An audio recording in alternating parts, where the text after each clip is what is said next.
এখন আবার কে আসতো? গিয়ে দেখি তো কে এসেছে। আরে আসছি আসছি। আরে এখানে তো কেউই নেই, ভালো করে দেখি তো। আরে কেউই তো নেই, চলে যাই।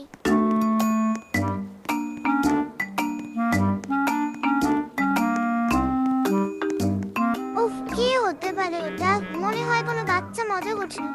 আরে আবার দুর্বল রয়েছে, তাড়াতাড়ি গিয়ে দেখি তো, আর না হলে আবার চলে যাবে।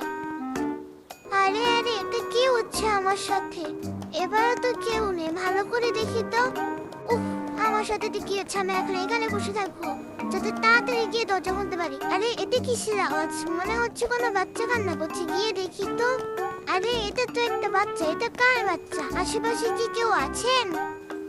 এই বাচ্চাটাকে আমি ওই বাসায় নিয়ে গিয়ে দেখি এটা তার বাচ্চা কি না। কেউ কি আছেন বাসায়? আরে মনে হচ্ছে কেউই নেই বাসায়। আমি চলে যাই, ওই বাসায় গিয়ে দেখি এটা তার কিনা বাচ্চা।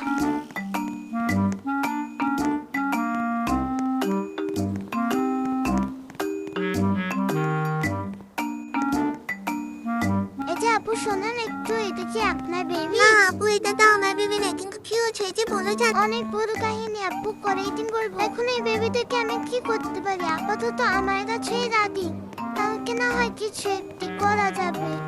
এখন আমি কিছু কিনে নিয়ে আসি, ঘুম পাড়িয়ে রেখে দিই ওকে। বেবি ঘুমাও, ঘুমটা ঘুমিয়ে পড়েছে। এখন আমি যাই, ওর জন্য কিছু কেনাকাটা করে নিয়ে আসি। ঝটপট করে অন্য একটা ড্রেসও করে নিলাম। এখন আমি যাবো হচ্ছে সুপার মার্কেট। এই ছোট্ট ছোট্ট ভাই চলতে চলতে ঠিক পৌঁছে যাবো সাইকেলে করে শপিং মলে।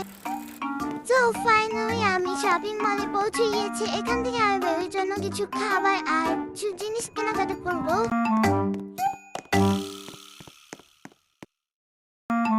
তো এখান থেকে হচ্ছে বেবির জন্য একটি ডাইপার নিয়ে নিচ্ছি। এবার আরো কিছু কেনাকাটা করতে হবে বেবির জন্য, মিল্ক।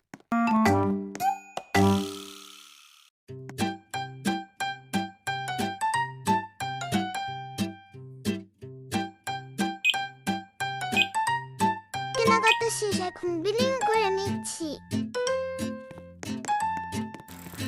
এবার তাড়াতাড়ি করে বাসায় যেতে হবে, দিচ্ছি বেবিটা উঠে না যায়।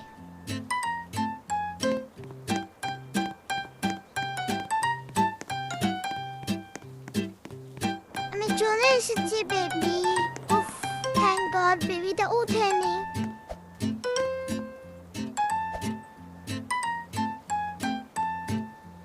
বেবি সোনাটা, তোমার জন্য কিছু ড্রেস নিয়ে এসেছি, তুমি পরবে এগুলো। তো বন্ধুরা, কি মনে হয় বেবির মাকে কি আমরা খুঁজে পাবো? এটি হচ্ছে পার্ট 1। পার্ট 2 জন্য অপেক্ষা করার। কমেন্টে বলো যে পার্ট 2